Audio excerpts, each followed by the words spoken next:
नमस्कार, मैं हूं आरजू अंसारी और आप देख रहे हैं राष्ट्रीय जगत विजन न्यूज।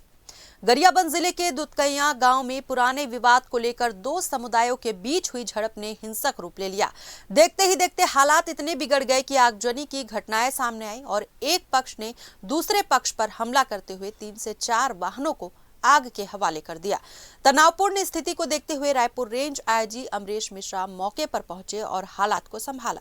इस दौरान गांव में बड़ी संख्या में पुलिस बल तैनात किया गया।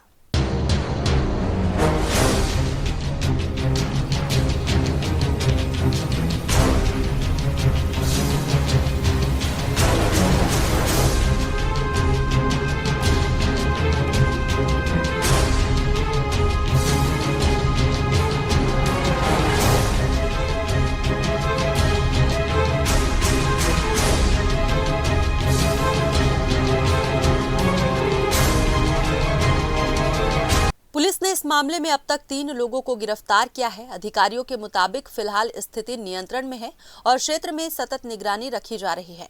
बता दें कि यह पूरा मामला गांव के एक पुराने मंदिर विवाद से जुड़ा है। करीब 5 से 6 महीने पहले शिव मंदिर को खंडित करने का मामला सामने आया था, जिसमें मूर्ति तोड़ने के आरोप में 3 लोगों की गिरफ्तारी हुई थी। बाद में जमानत पर रिहा होने के बाद आरोपियों पर ग्रामीणों को डराने, धमकाने और मामले में गवाही देने वालों को परेशान करने के आरोप लगे।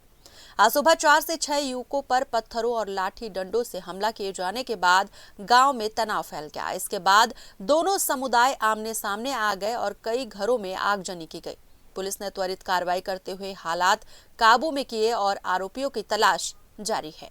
फिलहाल इस खबर में बस इतना ही। देश प्रदेश की खबरों से अपडेटेड रहने के लिए हमारे चैनल को सब्सक्राइब करें और नए खबरों के नोटिफिकेशन के लिए बेल आइकॉन जरूर दबाएं। नमस्कार।